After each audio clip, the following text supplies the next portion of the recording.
This episode of the Closeout Bodyboarding podcast is brought to you by Bodyboarding Victoria and Attica Wetsuits. The new Attica Winter range is now available in your favourite bodyboard and surf hardware stores. To stay warm this winter, check out the new Alpha series featuring liquid seams, gridlock firewall lining and 100% Neospan Super Stretch for ultimate flex. Or if you're lucky enough to be in a warmer climate, the Omega series has you covered with GBS construction, seamless stomach design and taped criticals. Check out the entire range at atticawetsuits.com.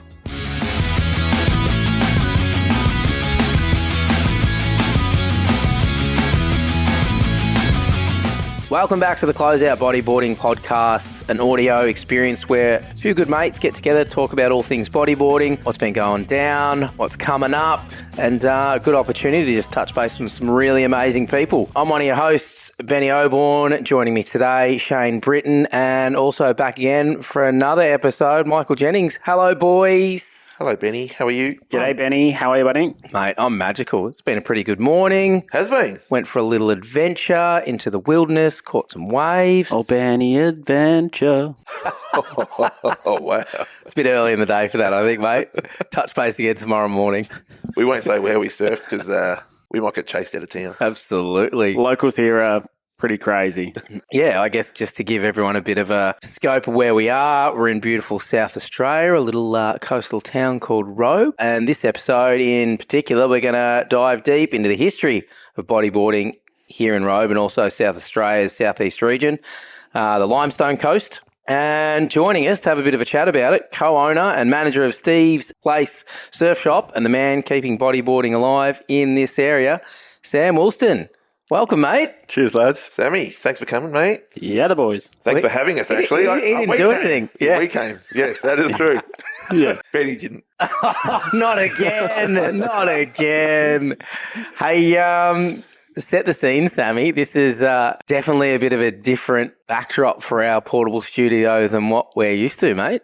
Sitting in my garage gym at the moment, pretty fitted out with everything. You're not wrong. Pretty happy with it. Yeah, it's epic. One thing to point out, I think, to begin with, is both you and MJ are, lifelong friends. So, good to have you both here because obviously you know each other so well and know this region so well. So, beautiful. So, mate, let's just get stuck straight into it. Mate, give us a bit of a rundown.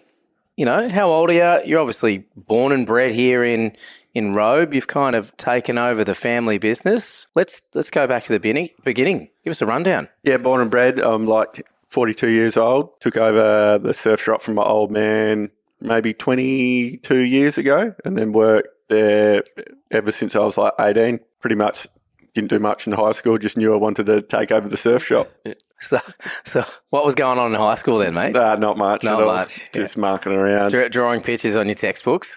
Yeah, pretty much in PIP, changing the screensavers and stuff like that.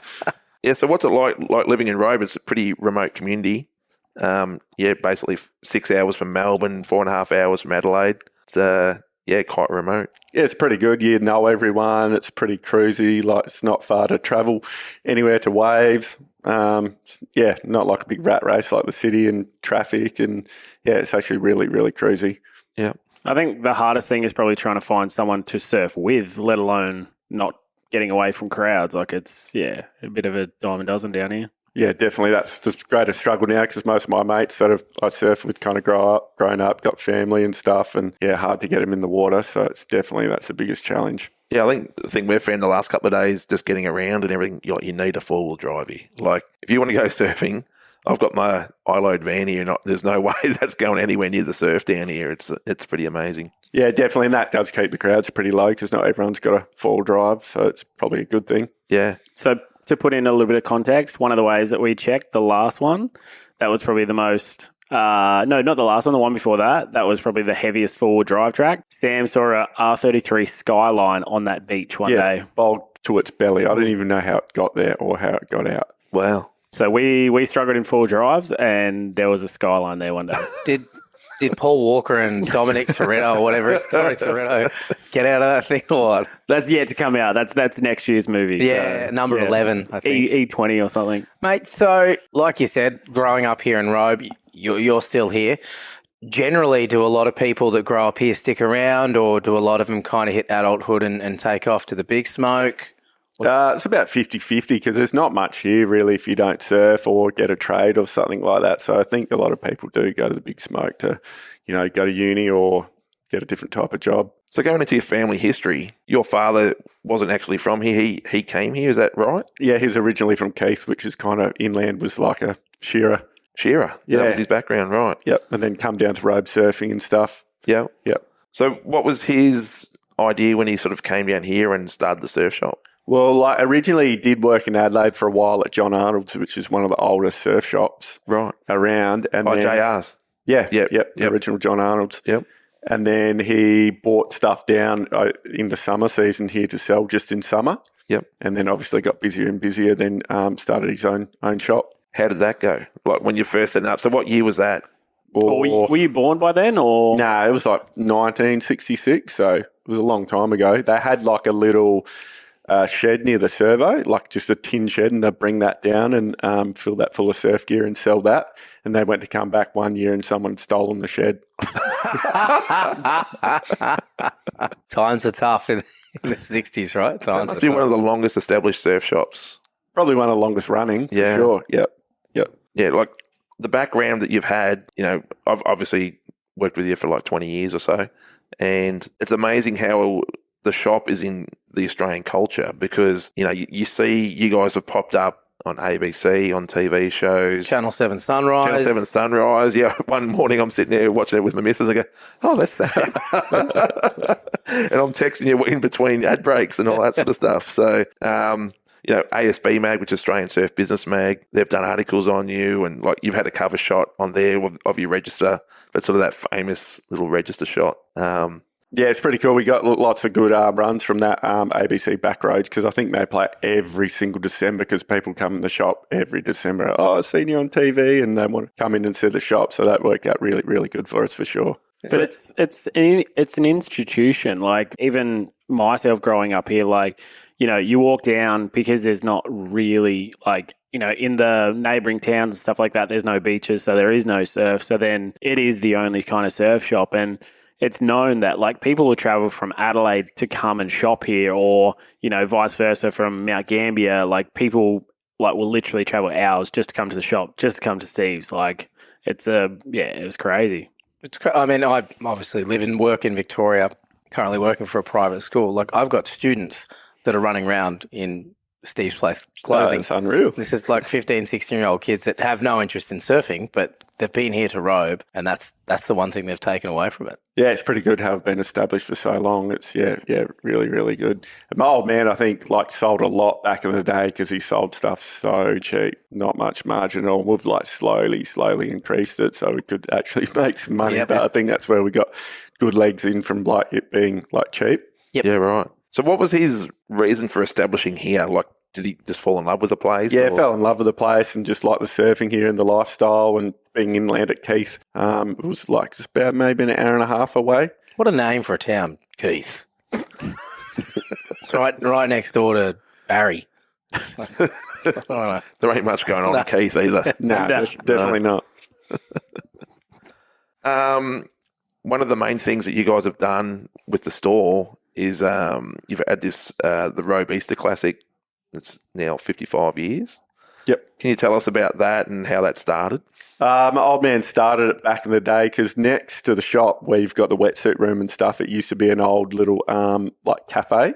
And the guy that owned it said, I'll give you like $10 if you run a surf comp as a prize. And then that's how it first started. And I think one of the first or second comp, it was flat and they had like a paddling race.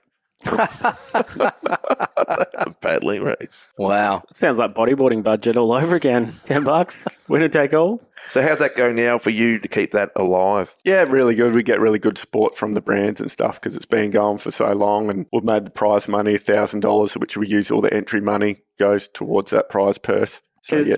How many entries do you get these days? Like, do you cap it, or is it, we cap it at 40. Some years, like, you might get 30. Some years you might get 45. So, yeah, we do cap it at 40 because it just takes so long to run a whole day. Absolutely. Yeah. And then with the comp being at Easter, you kind of get those same bells kind of conditions. So it's like the northeast offshore, Like it usually gets good waves. Like Big swell. yeah, it's usually like 6 foot stonies, or it's usually pretty contestable. We've been pretty lucky, but if it's good at Bells, that's when it's too big here. So if it's bad at Bells, it's usually northeastern small, which is perfect for here. But I think like the 48th, 49th, 50th, like the 49th comp was pumping like 4 to 5 foot stonies as good as it gets. And I was like, hope it's like that for the 50th. And it was. Yeah, right. Yeah. So the 50-year storm, it happened.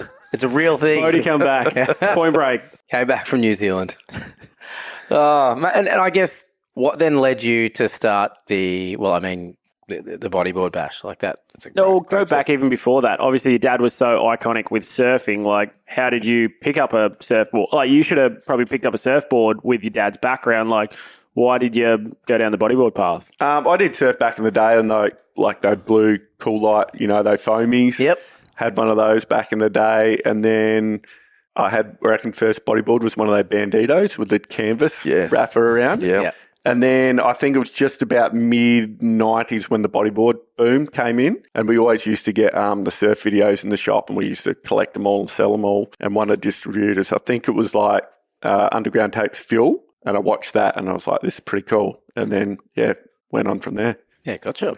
So how did that sort of come about, you picking up your first bodyboard though? Like, you're working in the shop, your dad's, running all these iconic comps and all that sort of stuff as well. It's sort of a big diversion to go into the bodyboarding rather than surfing. I just think that boom was just so strong with bodyboard when it came in the 90s, and we got them in the store, like the Ocean Earth boards and stuff like that. And it was just kind of everywhere, and just went out on the bodyboard, and it was just so much fun. Yeah. So is that how you guys sort of connected, the two of you? Not directly. Like, I went to a school that was it was an area school that was 40 Ks from here. Yep. And then I was friends with like mutual sort of friends, like there was a guy, Brooksy, and a few other guys that booged and stuff. And then Brooksy would come to Beachboard and would go bodyboarding. And then every now and then I'd get invited here. And then it was just sort of through that mutual circle. But I think it was more so my keenness to surf was probably more than some of the local guys. So then that's where Sam and I gravitated to each other, because we're all just like, we're frothing just as much as each other. So therefore, some days when it was hard to find someone surf, like, we're always both keen or whatever it may be. So then that's where that sort of friendship blossomed. But then, like, Sam was obviously the only one that was distributing bodyboarders. So we, it was the only place to sort of buy or get all our gear. And then, but in that, like, the first few years, I had a curse. So Sam always used to talk about this wave, like, and I won't say the name just in case. And then, but he was like, man, it's the best beach here. It's this, that. And then, like, I reckon for like 3 years straight, every time I came to Robe, it was so shit. Yeah. Like, just never, ever. And it was like that mythical beast. And it was just. Sounds like you were just selling him out here a bit, mate. Putting him off the real trail. Not a real unicorn. Nah. Yeah, it took a long time to score that spot, but we've had some good waves together for sure, heaps of waves. With the store, you did kind of make a section of it really hardcore bodyboarding, and even today, it's got all those iconic old school brands on there. It's got all the no friends and rejected stickers and all that sort of stuff as well, and you sort of keep that heritage with the store. And we're at the back of the store now, and you've got all these old Balin. Yeah, so you go for all that sort of real heritage stuff and that as well. And it's one of those old school surf shops that is always a pleasure to walk into, because it's very hardware based. And then you've got your clothing areas and that as well. Way back, and being a remote store, how'd you go about getting all those little bodyboard brands at the beginning? I was just sniffing around, looking in the mags, and just ringing up the suppliers and getting them. And because we had a good little scene, like, we probably had about a dozen or so guys that bodyboarded down here, so we'd get all the No Friends closing, Unite, all that stuff, Rejected and stuff, and everyone was kind of buying it and buying the vids and stuff. I assume that stuff flew off the racks pretty quick. It was really good, like, especially Rejected and Unite. And I reckon, like, every New Year's we had this trend where all the local lads would all wear their Unite t-shirts. It was pretty cool. Amazing. What's it like now with the bodyboard scene at this point? Most of the mates have just grown up, got family. Like, there's a few lads that still surf here or there, but it's just hard for them to get time. Yeah. Not many, like, kind of groms. And you having groms come up? No. Nah, none at all.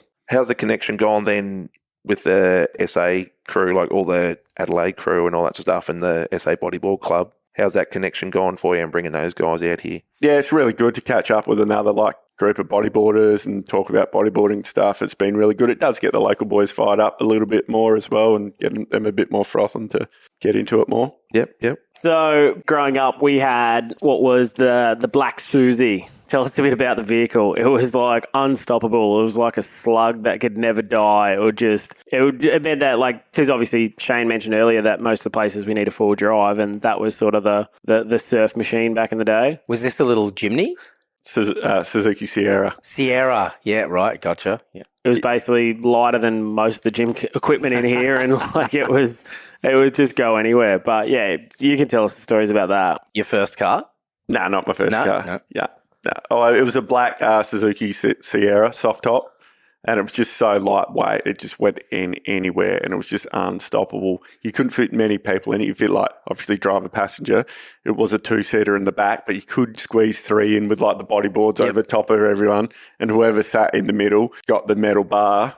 And that was some painful times for the person in the back. But it was so worn out. The seats were almost non-existent. There was no comfort. It was literally just a surf machine purpose built just to get from A to B. But yeah, I don't think, did it ever get bogged? Never got bogged. And we've been somewhere down where we surf today on a hot day, blew the radiator hose off, no water in the radiator, just fanged it back. Still went.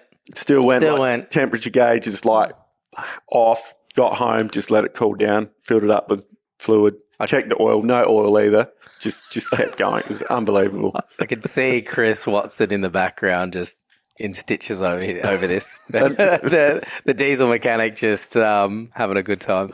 And I'm not mechanically minded, and I put a new radiator in it, starter motor, alternator all by myself, and with skate tools because I didn't have any tools from the shop.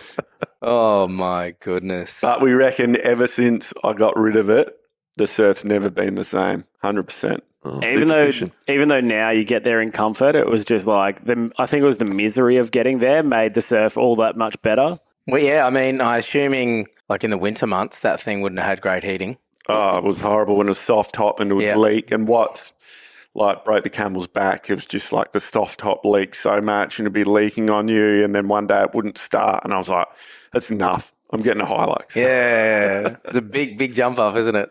Well, before that, the car was, what do you have, a VK wagon? Yeah. And then we used to pump Frenzel Rom. I think Chris his playlist even played the song original album, the Pauline Hanson song or whatever, and that just gave memories flooding back of this VK. And then, most of the spots would have to only park on the dirt road and then walk the rest of the way. Yeah, had a few V8 Commodores which weren't very practical, but not as bad as Geno's green Mini. No, I thought you were going to do the purple. Not the purple one yet, but the green Mini. I don't think I've heard about this one. Oh, it was my first car. It was I bought it for $450, and it was much like the Suzuki. You could have passenger, driver, two people in the back, but then they'd have to have boards stacked. And then I decided to put a subwoofer in the boot and sacrifice the spare tyre. So there was no spare tyre. So literally there was no luggage space. And then, I used to go 110. I used to get up and boogie. But you've come a long way, haven't you, MJ? Yeah, well, it wasn't the only shit car I had, so... There was less space in that than the Suzuki, for sure. And then it was so low if you went over a rocky track. It was just a nightmare. Which is most tracks around here. Yeah. Oh, definitely. I used to take it to parties, and the windows didn't lock. So then I'd fold the front seats down and then sleep sideways across it. And in the middle of the night, you'd wake up and someone would be pushing it through because the handbrake didn't work. So you're in a paddock or somewhere on a farm, and then you're just scooting through the bushes. I remember you used to drive under verandas down the main street and stuff. No, I used to stay at Sam's house is in the main street. And then one night, we were all just sleeping, and then people had picked it up and put it in the middle of the road sideways, and the cops had come to Sam's door, and they're like, Michael, can you get your car? And then there was another time where there's not much space down Sam's old driveway, so then they picked it up and put it sideways, and there was literally 2 centimetres either side where they just shoved it in there. Sounds like you made a lot of enemies in Robe Jennings. There was just fun times. And that time when we were coming back from out the road and Cliff was on the bonnet hanging on because there was no room, and I reckon you were going about 110, 120 sitting on the bonnet. It was pretty crazy. I don't know if that's a story for the podcast or just... Obviously, yeah, you and MJ spent a lot of time together in those early years down here, and it's a beautiful coastline, but it's rugged, and it's off limits to a lot of people and a lot of, solely due to the accessibility. I mean, you guys must have some pretty amazing stories from surfing, some pretty secretive kind of remote waves. Yeah, there's a lot of waves along there, but you got to put the hard yards in to get there for sure, and it definitely keeps the crowd factor really, really low. But then once we'd obviously surfing down here, then it got to a point where we wanted to explore beyond the yonder sort of thing as well. And I think that's what probably introduced us to some of the South Oz crew that, we started going to Victor Harbour, we'd go there for schoolies and other shit like that. Ooh. And then try surf. And then that's when we first got introduced to nights. And then, we kept going to nights a fair few times. And then there was one time that we got horseshoes around the corner. And that's obviously where you go when it's bigger and that. And then, it's sort of, we explored a little bit more around there because you heard of waves or there was whispers of whatever. And then we started to sort of explore with those South Oz guys. I reckon the search is the best part. Yeah. Of, what's over that hill, what's there. And just the search is the best part. Mate, one thing that's probably really not even in our run sheet, but I want to bring it up, and Shano, you and I have spoken about this a lot in the last 24 hours, probably in a comical sense, but South Oz and in particular, this region, pretty much just South Oz in general, doesn't exactly have a great history when it comes to big fish. Have you, again, you look at the waters around here and it just feels sharky. We don't feel that back home, but you come here and it just feels sharky. And I mean, not that long ago, there was a fatal attack at Port MacDonald, which isn't too far away. There's one at Beachport not that long ago, a lady swimming. Another one, 2-3 weeks? Yes. No, 3 days ago. 3 days ago, Streaky Bay. Yeah.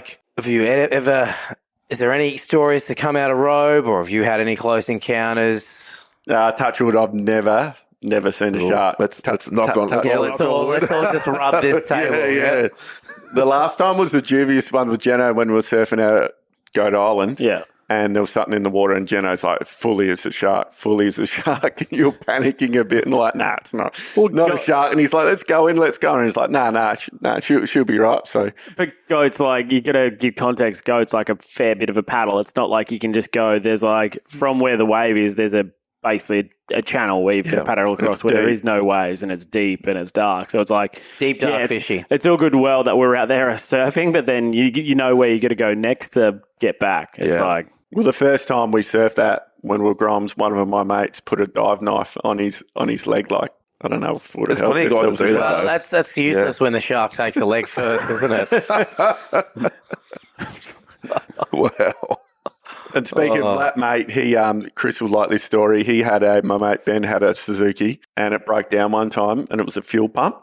And so what we did, we drained the fuel out into the windscreen wiper reservoir, and then used the squirter to pump the fuel into the carby to get us home. This is proper bush mechanics, isn't it? Yeah. That's pretty epic. Mate, still on the topic of obviously surfing waves yourself, again, you're born and bred here in your Robe. This is now your home, and no doubt it'll probably be for the rest of your life. But I'm assuming you've done some travel abroad, surfed some different waves. Yeah. You just got back from Sumatra, didn't you? Yep, Sumatra. That was an unreal trip. Yep, love it over there. Yeah, I've done a few 2 trips to Sumatra, a couple to Fiji, a lot to Bali, Canggu. That's about it. Yeah, and where's your go-to? Where's your favourite wave? Well, was Sumatra a family holiday, or just lads? Just the boys? Trip. Yep. Great. Yep. I do really like the sandbar at Canggu, that left wedge of froth on that. Yep. But obviously it's so crowded now, it's probably off the radar. But I do really like leftovers in Sumatra. That's super, super, super fun. Gotcha. Is this something that's going to become kind of an annual trip for you and the lads, or? Yeah, definitely hanging to go back. I've done a few good trips up to the Goldie with Jeno. We went down the East Coast that time. Yeah. Went to Nungan and that. I think Joe got that cover on the boogie. Jeez, you managed to get Jeno to go on a surf trip with you? We've been trying for 5 years, mate. I go away. No, It's not with us. No, Sam, we surfed N-Wedge. We didn't go to Stratty, did we? No, I never surfed Stratty when I've come up with you. And then I think you surfed Snapper a couple of times, but it was a bit weird. And We then surfed the reef. Yeah, we surfed Reef. Reef was good. So, yeah, we showed them a little taste. But, yeah, the day that we got to N-Wedge was like, you could see the potential. Like, it was super wedgy, super fun. Like, you know what it would be like. Yeah, that was cool, like surfing with Joe and watching how consistent Joe is and, like, you know, doing flips and ARSs in every wave. And you think you look at the movies and they just do that once a surf. But, yeah, that was unreal. Well, talking about that, who are your sort of heroes in the sport? Like, who were guys that you sort of looked up to when you were young?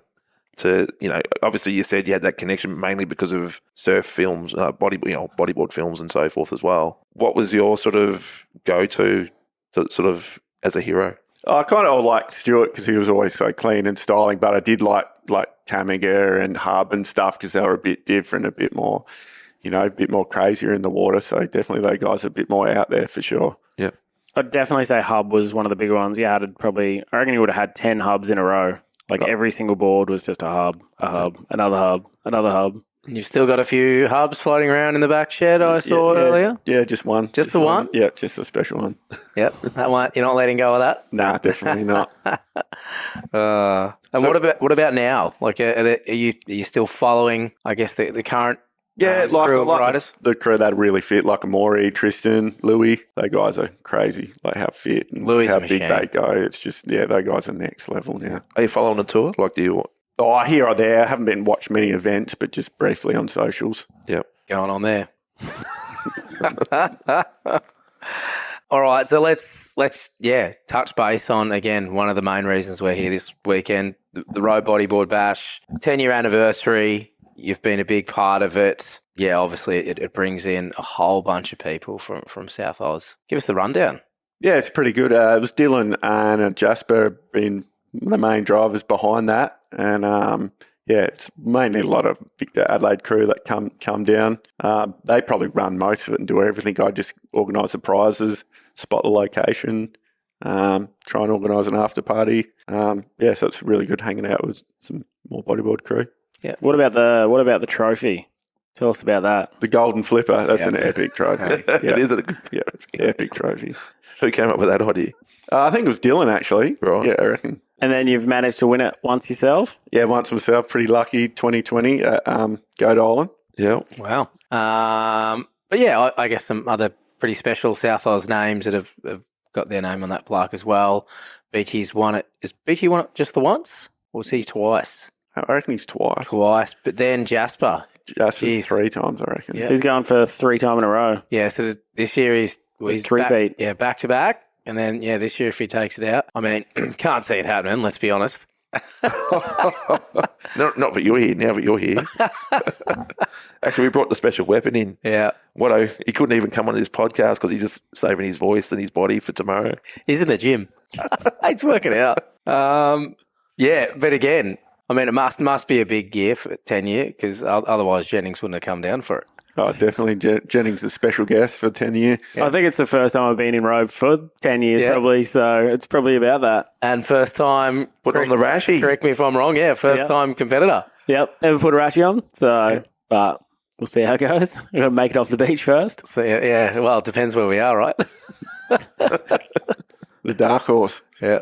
Yeah, I mean, apart from you, a couple other good local companies that are throwing some support behind this event this year as well. Robe Brewing, I think. Yeah, we're going to have that presentation there, and they're going to put some burgers and stuff on. So yeah, beauty. It should be pretty good for sure. Yeah, and I mean, look, just with bodyboarding, you've always been a big advocate for bodyboarding, not just here locally, but yeah, you've been involved in it for a very, very long time, probably flying under the radar more than anything. Where have you seen bodyboarding from then to where it is now? And I mean, what's your vision, or what would you love to see moving forward? Definitely, hopefully get back in that cycle where we get a bit of a boom like we did in the mid-90s. Like usually every trend kind of goes around. Like obviously we had the stand-up paddling that went crazy. Like we've seen that in store, but now that's tapered off and now foiling's the next thing. So, when the 90s come cool again, maybe some more kids will pick up the bodyboards.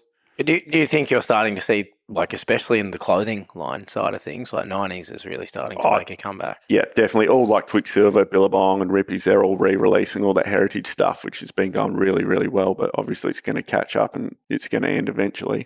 You do really well here, though, getting young bodyboarders onto bodyboards. So you sell a lot of that low and mid-range sort of stuff. So it's sort of good to have that in the region still. Yeah, definitely got a lot of punters that buy the sub 100 boards, sub 200 boards for sure. We'll go down another path now based on, like, there's been a bit of stuff going on about the world tour. Like, if you were to create Sam's, world tour, where would you go? Give us 6 locations. 6. And why would you go there? Would go Pipe, because Pipe's always good. It's like Hawaii's the birthplace. I'd go Arica, because usually they always get pretty sick waves over there. And then I'd go Mex Pipe. Put a beachy in the mix. Yep. Definitely El Fronton. Love El Fronton. Watch some good comps there. Did you watch the last one? Nah, I missed the last one. I need to go rewatch it. Yeah, I think you do. We can give you the time codes. We'll tell you when to watch. Jenna said we were talking about a comp in Mandurah would be pretty cool if you got it like consistent. There's some crazy stuff would go down there. Oh, if you got that pace, like, even if it was 4 foot to 2 foot, like, I reckon you'd see progression where it'd be like people would be doing like wild shit. Like, you see what Louis and that are doing, but then, having your Tanner, Tristan, those people, the ability to surf with, 3 people out would be phenomenal. Would Mandurah be your go-to place to have a comp in Australia? Nah, it's a right. Yeah, I don't go right. It is a left. It is a left. I'm surprised where we might be holding the event tomorrow is a right. So I'm sure we won't. He'll change it. It doesn't look good there today, boys. Sniff out a left by the time it comes around to tomorrow morning. Yeah, I've been brainstorming. I've been thinking about some lefts for sure. Right. What other Aussie kind of world-class waves would you throw into a world tour mix? Well, Shark Island's pretty sick. But obviously that's hard with the tides and everything like that, and to get it in that window. Yeah. BlackRock would have to be pretty close behind as well. Like that on its day, like if you had a window, like a waiting window with a south swell. BlackRock's in the national park, right? Yep. Yeah, absolutely. I can tell you right now, you're absolutely buckled from that ever happening. Yeah. Just wouldn't happen. Yeah, Australia is so protective of its environments. I have to deal with this at work on a weekly basis. I mean, the loopholes we have to go through just to take a bunch of kids on a hike, let alone to run a significant sporting event in a national park. It just unfortunately would never happen. Because even bringing a little bit of a bridge back in the day, you used to go over to Luna's a little bit as well, which is Benny's backyard now. Literally backyard. It's his driveway. Yeah, driveway. Yeah, we went over that trip. It was a big swell, and I reckon Chris James got that cover on the Riptide, and you were shooting water out there. We sat up in the cliff and watched that. It was pretty wild, and I seen that spinner that Jace Finlay did that you were saying it was so flat. Yeah, I seen that from up in the cliff, and that was pretty wild. I was almost going to paddle out there and just watch from the channel, but I thought I might get a 15-foot wash through on the head or something like that. Well, Benny just christened his Luna's water experience the other month as well. Yeah, like to do it again. Yeah, it was a bit of a swim in, wasn't it? Oh, that was the most challenging swim I've had in my life. Well, I think in my defence though, I obviously followed you in the beginning out on my board, and then obviously Lukey Barker said you're an idiot for being out on your board, so swam back in. So in my defence, I'd done a bit of extra swimming, but I just don't think I was at that level of water fitness I needed to be swimming. Hopefully you might have a watercraft soon to maybe assist those journeys out to some of the waves. No, I do have to get swim fit. I've got my community surf lifesaving course coming up in about a month's time, so I've got to make sure I pass that one. Oh well, you got some time here in the gym. Yeah, give me 20 minutes. 20 minutes. All I need. You'll be fit again. Quick little Metcon. That's right. Got the best coach in the world sitting right next to me. How big was it at Luna when you were out there? I don't know. It was only like 4 to 6 foot. It wasn't that big. No. Like it was super mellow. It was one of the most groomed swells you could ever see come through there. No West Bowls. Yeah. Nothing. There wouldn't have been a closeout. Just this random black fin that just kept popping up Oh yeah, we found Lockie went over the falls on one, lost his fin, so he paddled in, and then his fin randomly just appeared behind us, and then Benny had it in his wetsuit for a while, and then we're like, oh nah, fuck it, look, let's just if it's still there, it's still there, and then yeah, funnily enough, like it sat behind us within 10 meters at all times, just wouldn't bobbing fucking in the leave back. us alone. It wouldn't go away, like it'd just like you look over your shoulder and it'd be there. And then I think that's why Benny's swim was a bit challenging because he had an extra fin on. I had housing one hand, Lockie's spare fin in my other, and trying to freestyle. Far out. Yeah, not fun. Took me 40 minutes to get in. Ridiculous. There are a few moments where I'm like, maybe I'll just let the tide and, current take me back out and someone give me a lifting on the board. Like, guys, yeah. We'll just get pushed over the shelf. Yeah, I was pretty glad that didn't happen. Yeah. Do you get days like that in this region? Like Luna style. Well, days. we're not going to expose any places down here because we'll be run out of town. But there's this one really gnarly slab that we have, but we haven't really cracked into it much because it's a right-hander. Is it an offshore kind of bommy, or is it something that's A little bit offshore. It's not too far out, but yeah, it's a legit wave for sure. Yeah. Is that the one that you surfed with Winston and those guys? No, that was further down the coast. Yeah. cool? If you wouldn't mind just putting some GPS coordinates on that piece of paper before this podcast ends, mate, be really appreciated. Oh, you're welcome to come down and surf it for sure. It'd be good to see some real good pros out there or something like that. Well, that's not us then. That's not us, yeah. I think you need to find somebody else. Talking about that with pro riders and so forth, do you have many guys coming into the area? Nah, no. I don't think we've ever had a pro down here. I was actually trying to get Joe to come down for this, but he's in Europe with his partner. So, Right. yeah, priorities. But we'll see. We'll see. Maybe next year. Team trip, nomad team trip. Got to do it. Got to do it. Autumn. Autumn? Pretty cool. That's the time. Different Right. waves. Yeah, for sure. Yeah, right. Do a little strike mission, like check the forecast. But it's easy, like for us, like we've got so many, like, you know, in 100K radius, like it sounds a lot, but then the sheer amount of waves, whereas if you, for you to do that same distance in an hour in the Gold Coast, like you literally go from one end to the other. You don't even see many waves, whereas literally you could, it's not far. You can end up checking one spot, checking all the spots, and then end back up Coming the first back. spot. And, Well, that's pretty much standard surf routine, Yeah. isn't Tail it? between your leg. Yeah. just a little bit different here with the four-wheel driving, though. That's what I love about this place. I mean, some of the places I surf back home in Vico are exactly the same. Like, you can't get there unless you full drive, hike, and then sometimes scale down a cliff on a rope. Like, that's what, to me, makes surfing fun and adventurous. Makes adventure, but sometimes like you just get sick of the bumps and the lumps and stuff, and just like I just want to get there, like slowly winding through. Just a tarred car park every once in a while would be kind of nice. Handy for sure. Just even a shower at the car park. Yeah. Sandy rock to get changed on. I found one today. Yeah. One rock. Mate, speaking of these four-wheel drive tracks, like, I assume that there must be some accidents that occur on those things. Like, it's hard coming over some of those crests. I think the rule is you're supposed to drive around with a big flag on your car or something like that. Yeah, you are meant to do a flag, but obviously living here, we don't Yep. put flags on a car, but you'll drive someone with a flag and they'll be like, "Where's your flag?" And they scream at you and you'll be like, "I live here." But I think only maybe a couple of like little slow bingles with like a motorbike rider that comes around too quick around the corner. So Are they dragging cars out of there all the time? Like, we were talking about it as we we're driving in here today. It was like so easy, to make a mistake. Oh, definitely. I've seen some beaches and they've got a cruiser and the water will be lapping up the windows and stuff and they'll have to get an excavator that'll pull them out. Wow. I think I told you guys, my dad used to drive around in the summer and just basically come home with like cartons of beer because you're literally just pulling out full drives because they were, I wouldn't say it, either idiots from Victoria. There you go. But yeah, like Dad would rock up with like just cartons of beer and he'd be like, "Oh, I just pulled out Jeff and John and Tony and all these other guys." Like they just don't have that experience. You do get big cruiser Vics come over here because you can't full drive much in spots over there, can you? It's not much Can't at all. No. So you'll see a lot over this weekend, being a Vic long weekend, they all come down long weekends. Yeah. We saw a few flags out there this Arvo. Quick fire questions. Yeah. All right. Let's get into the quick fire question round. Favorite band? Back in the day, it was probably Rise Against because they just had so many bangers. and then kind of Parkway because we had a good trip with Parkway and surfed a spot down the coast with Winston and the gang, so that was pretty cool. Yeah. So tell us about that with Winston and...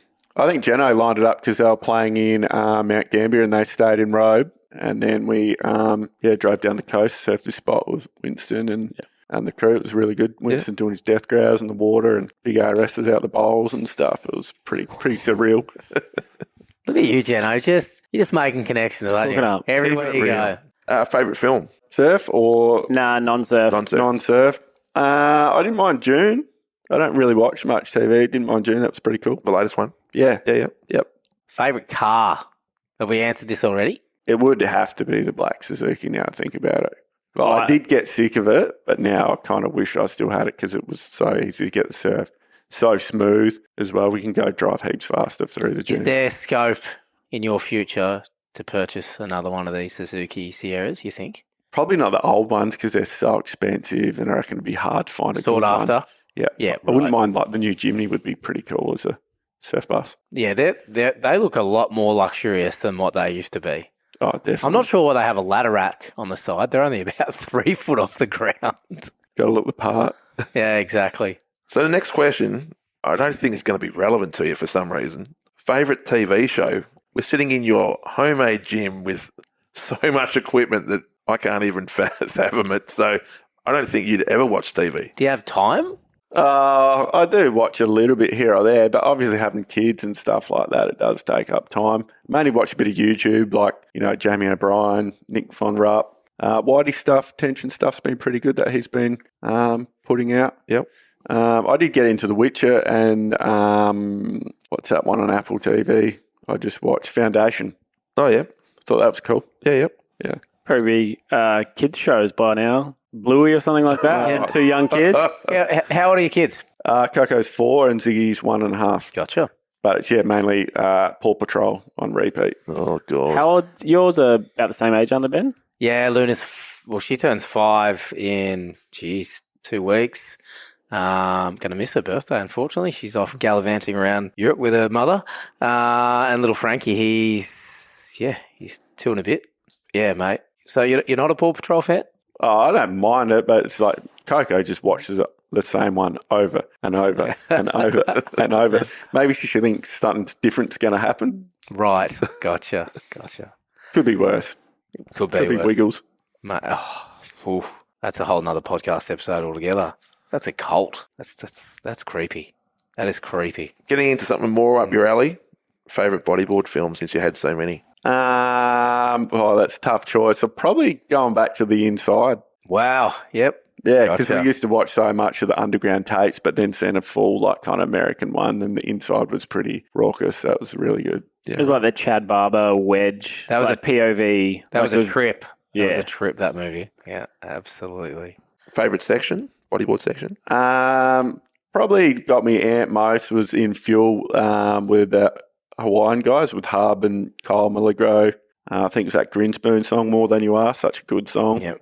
So, yeah, probably watch that a lot. That's another song that came up on Chris's playlist today. This is one of my favourite questions to always ask. Have you ever been mistaken for someone famous? Not going to be one of your favourites because never have. Not once. No, not once. Need to get out more. Get out of the gym a bit more. Need to start hanging out with us, mate. Hanging out with us. So you said before the little Bandito was your first board. What was your next step as the next level? Proper board was the, I reckon it was the Ocean Earth Razor Edge. Yep. Yep, first proper one. And then we started getting Maury in the shop. And we had They have the little embossed logos on the deck. Yep, Yep. for sure. And they're pretty sharp rails as well. Yeah. And then got all the Maury stuff like the launch vehicles and the F1 and all those boards. Yeah, I guess probably a blessing of growing up in a surf shop. You may have been a little bit more privileged than others with your boards. Oh, when I was younger, I went through so many boards, but now I just kind of stick with one board. Yep. You were always real elbow heavy. Like your elbow dents were like some of the worst I've ever seen. Oh, when I come back from Smart, because we only went left, my left side, the elbow gap was shocking. Was your old man pretty accepting into having, you sort of take over that little area in the store with bodyboarding stuff and that? Yeah, no, he was all cool. He was into what was selling and, what was in for sure. Yeah. Yeah. Well, as long as it's selling, I guess. It's Yeah, you got to go with the fads and the for the trends and business. stuff. Yep. When I'm expecting this, I have to say, wave redacted. Yeah. What's your favourite place to serve? In Robe, we got like this little slab that only works in like winter when the tide's high enough for the rocks not to poke out. Yep. It's a bit of a novelty wave, but when it's on, it's just so fun. So fun. And what about outside of Robe? Dropping a pin. Yeah. Benny's key tags. Benny's key tags. Yeah, what about outside Robe? Probably be like the sandbar at Canggu. Yep. And then, leftovers is pretty fun. Favourite surf trip?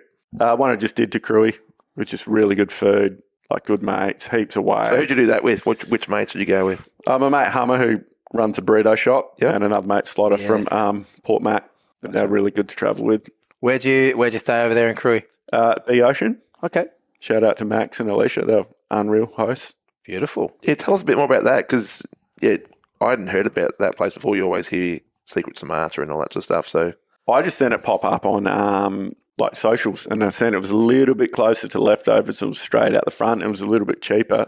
We thought we'd give Give it a shot. that a run, and it was unreal. Like really nice rooms, food was really good. and you said they're from the Canaries, the people Yep. that run it? Yep. Yep, Max and Alicia. Max goes hard on the bodyboard as well. Epic. Favourite move on the foam? Probably air reverse. Seems to not hurt as much when you land. Yep. Definitely. And favourite board of all time? Probably the one I'm riding at the moment. This is my third one. Sorry, Shane. Pride Tristan Roberts. It's all good. Just a little tear running down my face. He'll cry all the way back to Victoria. But we do have one of Joe's boards to give away at the comp, and that felt really, really nice. Like I've had a few Joe's boards before. Yep. So, I'm going to try and win that one. Yeah. Nice. All right. So that pretty much wraps things up here for this potty. Big shout out to everyone that helps us make this go live. To Jeno, to Sammy, to Rob and his music. Obviously, Chris standing in the corner in the darkness. Mate, thank you. And again, thanks for everyone else for tuning in. And definitely thanks for having us over because, having us come over for the comp is, really appreciated. We came over last year, really enjoyed it. And, thanks for having us again. No, I really look forward to having you lads over here every year for sure. I think he just keeps inviting you guys because there's more people that he can beat. That is true. Makes it easier to go through There's the an heats. extra couple $100 in the kitty. Did you surf last year or not? Yeah, Shane beat me by default because I broke Yeah, a because he rib. did his shoulder. He did, yeah. No, I broke a rib.